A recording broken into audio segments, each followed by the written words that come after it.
Tony Romo would not have won that game tonight. He would have made the one throw that you sat back and said, what are you doing? He would have made the one bobble blunder like he did on the field goal attempt, as you know, that would have won the game at Seattle low those many, what are we going back, 11 years ago? I've lost track. I'm sorry, I'm losing my voice. I can't tell you how many times I screamed bad words at the TV tonight. I just had a bad feeling. I have so much respect for Russell Wilson. He is so clutch. He's everything Dak is, except Dak is 6'2", 240 pounds. That's what he's got over Russell Wilson. Russell has lost a little bit of his quickness. It looks like he's gained a little weight just to take the beating that he takes in the pocket. And he's not quite as lethal when he takes off like he used to be in those first 2-3 years. Dak can be lethal down near the goal line because he's like a pile-driving fullback who has mobility, who has a little bit, just enough to make you miss. That last run, that was just spectacular.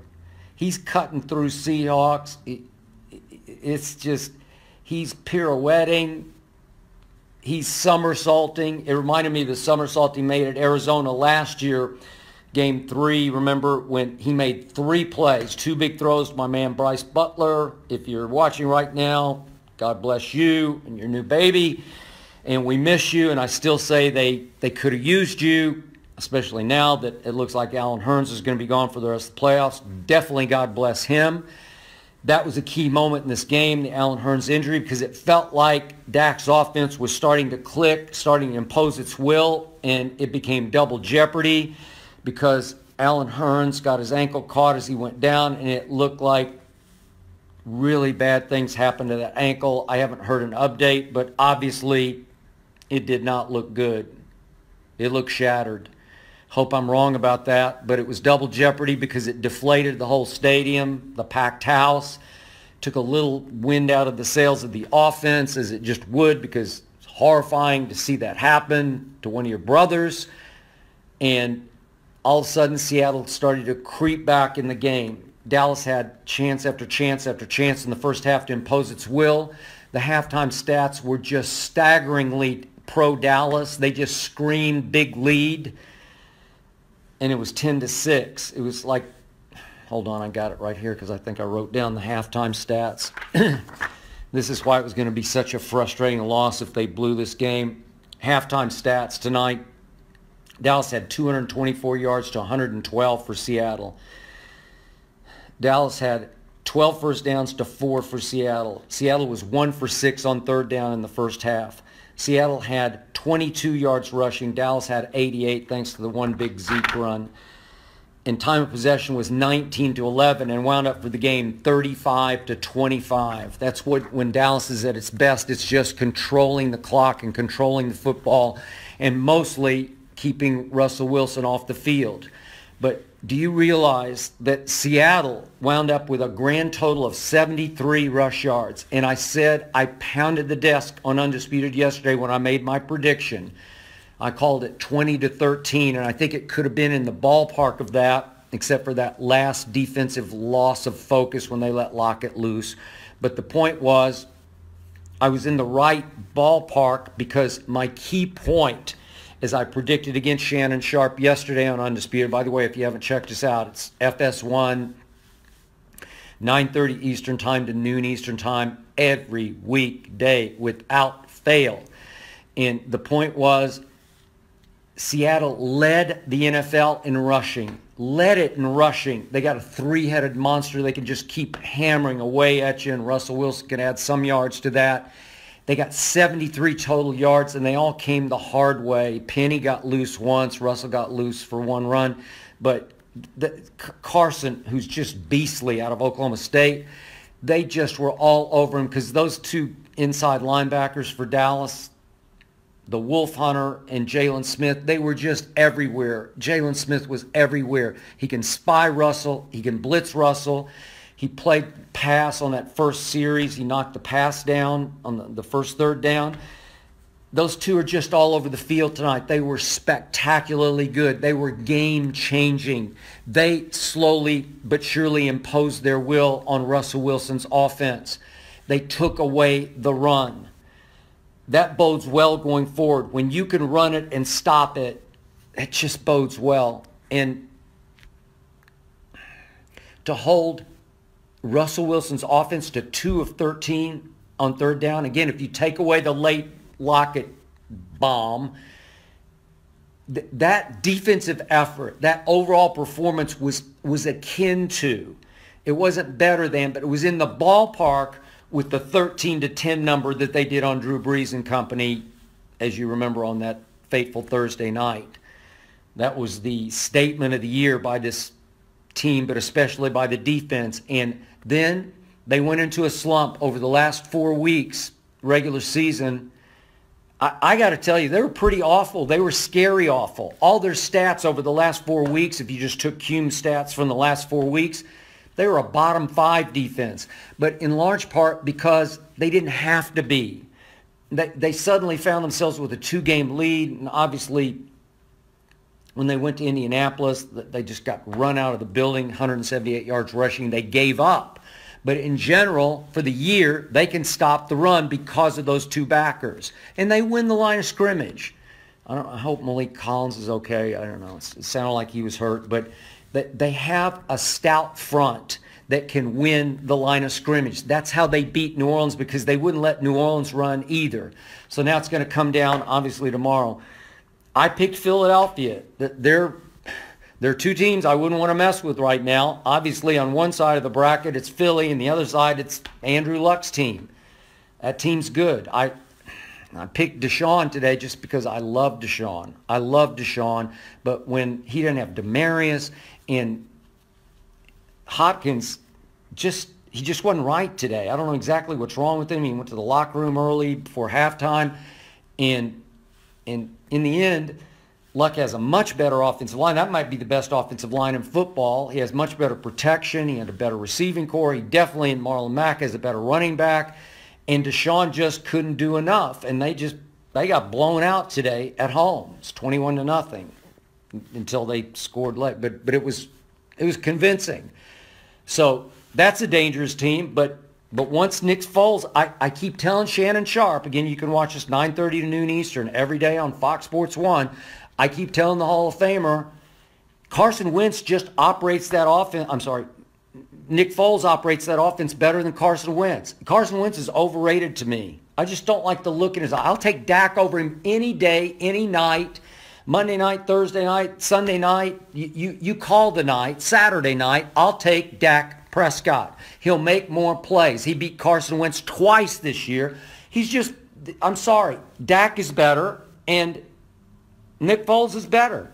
All Nick Foles did was play two of the greatest, I think the greatest back-to-back big stage playoff games I have ever seen a quarterback play, against Minnesota's #1 defense last year, at Philly in the NFC Championship game, and then in the Super Bowl he outplayed Tom Brady, barely, thanks to Bill Belichick's blunders. But that's a whole nother story. But Nick Foles was the Super Bowl MVP, and now he's back in the saddle, and he is rocking, and he is firing. And he's getting the ball to Alshon, who has, in Nick's starts here lately, he's caught 18 balls for 301 yards. And he's still hitting Zach Ertz. I think Alshon's 16 for 301, and Ertz is 18 for a lot less yards. But he's still, Carson Wentz just throws it to Ertz way too often. He's like codependent. So I picked Nick Foles. I just think they're hot. They're back to playing at that Super Bowl level. So I'm picking Nick Foles over Mitchell Trubisky. I know the Chicago defense is hellacious good. Take the ball away. I'm just picking Nick Foles. Low scoring game. I don't think the weather's going to be too bad. Sort of reasonable January weather at Soldier Field.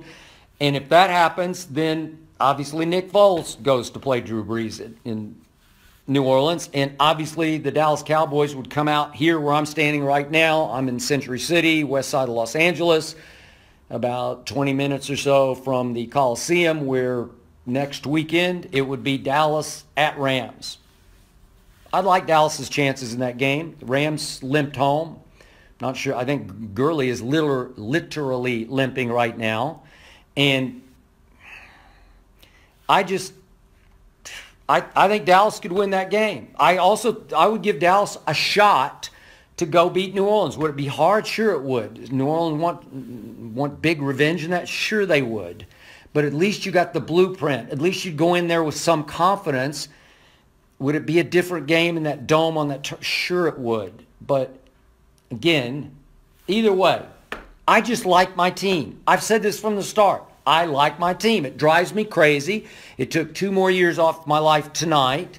That could have been a lot easier. The stats say they should have won much more convincingly. They just don't play that way. I don't know. It's just who they are. They don't blow people out. They just make the plays they have to make. Russell Wilson made a couple plays tonight, a couple throws that were they're just all time. They're just too good. But my guys were there. Awuzie was there. You know, the pass, the ones he threw to Lockett and Baldwin, they're just so good. He threw 2 right on the boundary where it's just so sweetly thrown. You just can't stop it. It's a great throw with the blitzer right in your face. It's almost a blind throw, but it's a trust of Lockett and trust of Baldwin. He's been with them a long time. And I just say, I give it up. I take my hat off. That's too good. But Dak just keeps firing. And I say it all the time. When he starts to get in rhythm and he starts to make quick decisions, decisive decisions, and he steps into it and fires it, great things start happening. And the one play on the big crossing route where Dak rolled right and threw back across to Amari Cooper, I know they didn't cash it, but it's just, it shows you how Amari Cooper changed life in Dallas. And it didn't start that night against Tennessee. I know that was his first game, but he'd barely gotten there and hadn't really developed any rapport. But they took off the next game at Philadelphia when Amari Dak took off. And again, they've been a little quieter the last couple of games, but some of the big throws tonight, some of the key throws tonight went to Amari. That one zone buster where he just turned it up in the middle of the zone, looked around like, well, nobody's here, and took it down to like the 15 or 20, and then the big crossing backside route where Pete Carroll wrongly challenged it. I knew that was a catch. He caught it and ran 2 strides with it. No big deal. And obviously Dak couldn't cash that one because of Noah Brown. Noah Brown drives me crazy. One night against my Oklahoma Sooners, it was the first time Baker Mayfield played Ohio State at University of Oklahoma on a Saturday night. Noah Brown had a career game, and I said, that kid can play in the NFL. And I thought, man, Dallas stole him in the 7th round? He can't run, but he's a big kid, long arms, good hands. And tonight he was just awful. He dropped one early that I know it would have been a hard catch, but you just got to make that catch. Then he had the stupid, formation penalty where he didn't get set. And then on the interception, the one mistake that Dak made was not really a mistake. Could he thrown it a little bit farther? It was still a good pass. He threw it with a little touch, and Noah Brown has to fight through and get that ball. And it was KJ Wright all over him. Again, by the letter of the law. Was that passing? Yeah, it was passing. He just got there early. I'm sorry, he just got there early. But Noah Brown has to go up. That's the game, up in the air. Just go up and fight for it. And he didn't fight through KJ Wright enough to come down with it. That's the kind of ball at Ohio State he just ripped out of the air. I don't know. He just doesn't play with the same confidence. And the ball gets tipped up in the air, and KJ Wright keeps fighting for it and pulls it down in the end zone. And I thought, I'm cooked. I don't know. This team just drives me crazy. It makes me unconfident in their ability to score in the red zone. But then, of course, they just fire right back down the field. And this time, Dak just finally said, okay, I'll just take this home myself. I love my quarterback. I love my team. I love my defense. I don't love my head coach. I will admit it. He let them over-celebrate too early, and the defense took its foot off the gas in that last series. But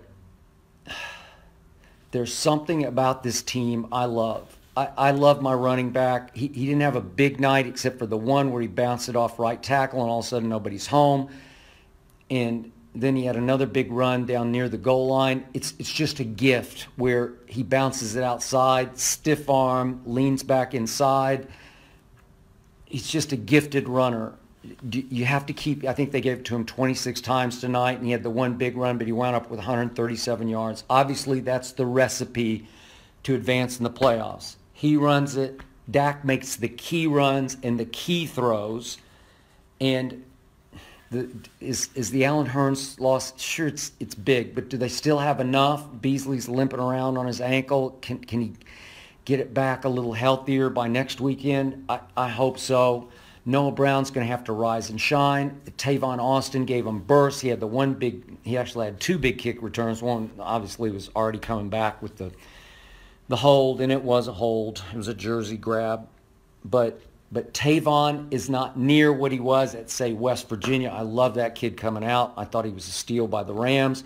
He can't do that anymore, but he still has that nifty shiftiness. So he gives them a weapon as a punt returner and maybe a weapon as a jet sweeper. I know they tried one tonight and it went nowhere, but still, it just makes a defensive coordinator sweat a little bit.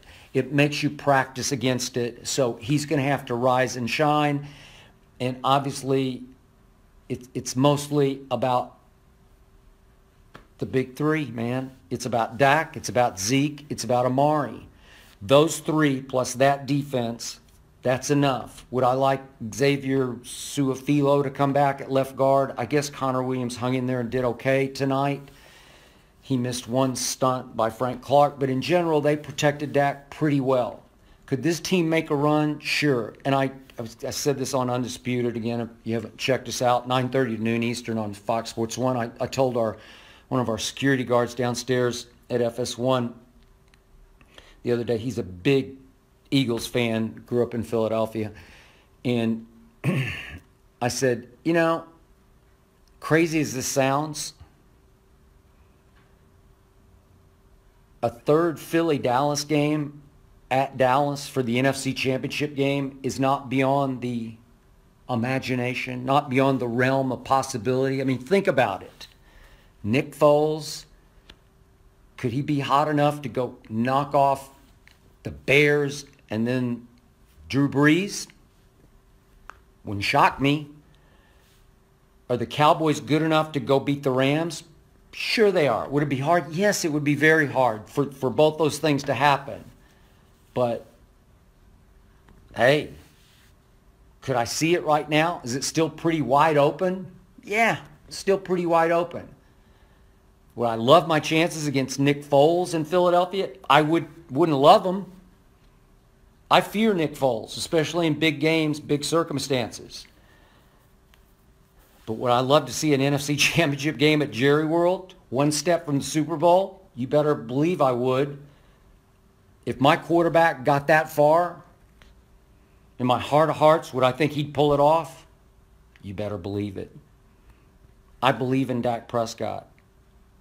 I believe in this football team. I have all year. They've worn me out. I'm losing my voice. I got to pee. But I am so happy.